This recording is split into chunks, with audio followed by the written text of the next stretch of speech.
সুপ্রিয় দর্শক আসসালামু আলাইকুম, কেমন আছেন আপনারা? নিশ্চয়ই ভালো আছেন। আজকের ভিডিওতে আপনাদের সবাইকে স্বাগত জানাচ্ছি।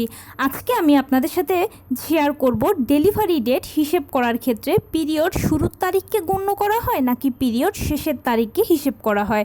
তাহলে চলুন মূল ভিডিওতে যাওয়া যাক। বাই দ্য ওয়ে, মূল ভিডিওতে যাওয়ার আগে একটা কথা বলি, আমি আমার চ্যানেলে pregnancy related, specially normal delivery related অনেক ইম্পর্টেন্ট তথ্য ভিডিও আকারে শেয়ার করে থাকি।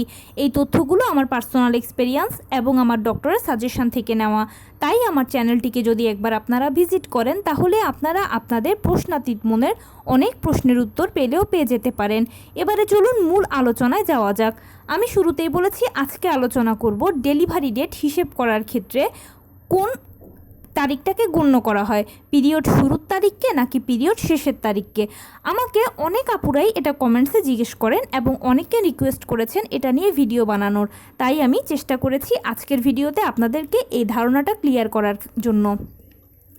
দেখুন, আপনার যখন পিরিয়ডটা মিস হবে তখন আপনি বাসায় প্রেগন্যান্সি কিটে যখন প্রেগন্যান্সি টেস্ট করবেন তখন দুটো দাগ দেখতে পেলে আপনি শিওর হবেন যে আপনি কনসিভ করেছেন বা আপনি প্রেগনেন্ট। তবে এখানে একটা ছোট্ট কথা, সেটা হচ্ছে যে আপনি যখন কনসিভ করবেন, মানে আপনার পিরিয়ড মিস হওয়ার সাথে সাথে যদি আপনি চেক আপ করেন তাহলে প্রেগন্যান্সি কিটে যেই দুটো দাগ দেখতে পাবেন সেই দুটো দাগ একটু হালকা বর্ণের হবে। তখনও আপনার সিওরিটিটা 50-50। কিন্তু এর এক সপ্তাহ পরে বা 10 দিন পরে যদি আবার চেক আপ করেন তখন দেখতে পাবেন যে প্রেগন্যান্সি কিটের দাগ দুটো একদম টকটকে লাল রঙের। যখন এরকম দেখবেন তখন বুঝবেন যে হ্যাঁ, আপনি 100% শিওর আপনি কনসিভ করেছেন। তখন অবশ্যই ডাক্তারের কাছে যাবেন। কেন ডাক্তারের কাছে যাবেন? কারণ ডাক্তারের কাছে গেলে ডাক্তার এই সময় আপনাকে একটা পিপি চেক করতে দেবে।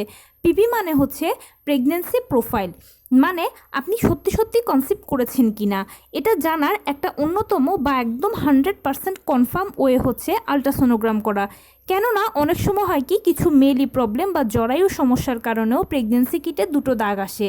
তাই আপনি যদি আলট্রাসোনোগ্রাম করেন তাহলে আপনি বেশি শিওর হয়ে যাবেন যে আসলেই আপনি প্রকৃতপক্ষে কনসিভ করেছেন কি না। এবারে কনসিভ করার পরে আপনার পরবর্তীতে ডাক্তার আপনাকে এলএমপি জিজ্ঞেস করবে। এলএমপি মানে হচ্ছে লাস্ট মান্থ পিরিয়ড। এই এলএমপিটা ধরেই ডাক্তার আপনার ডেলিভারি ডেটটা হিসেব করবে।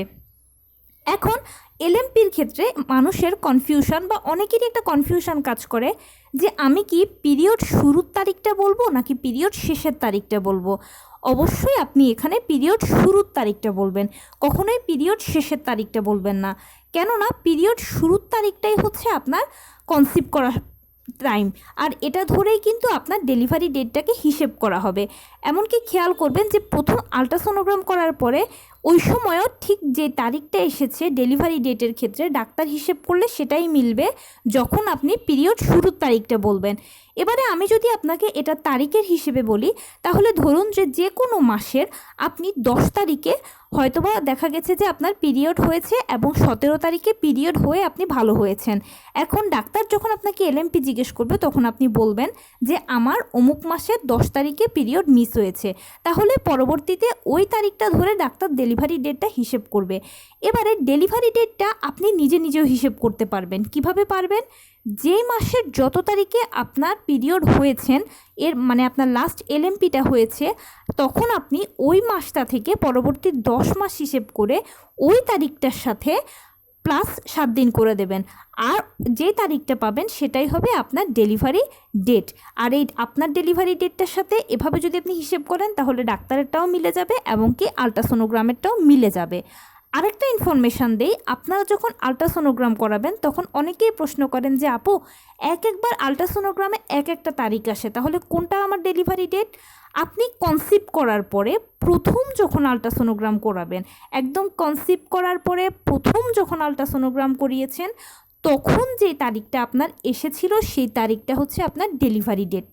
তো এই ছিল আজকের ভিডিও। কেমন লাগলো বলুন? যদি ভালো লেগে থাকে ও হেল্পফুল হয়ে থাকে তাহলে প্লিজ লাইক, কমেন্ট, শেয়ার করতে একদম ভুলবেন না। আর সেই সাথে আমার চ্যানেলটিকে সাবস্ক্রাইব করার বিনীত অনুরোধ রইল। পাশে থাকা বেল আইকনটা ক্লিক করে দেবেন যেন আমি ভিডিও আপলোড করার সাথে সাথে আপনারা নোটিফিকেশান পেয়ে যান। এছাড়া আপনাদের যদি কোনো প্রশ্ন থাকে অবশ্যই আমাকে কমেন্টসে জানাবেন, আমি সর্বোচ্চ চেষ্টা করব সেটার উত্তর দেওয়ার। আর যদি কোনো পরামর্শ থাকে যে কোন বিষয়টা নিয়ে ভিডিও করলে আপনাদের সুবিধা হবে সেটাও জানাবেন, আমি আপনাদের পছন্দের সর্বোচ্চ প্রায়োরিটি দেব।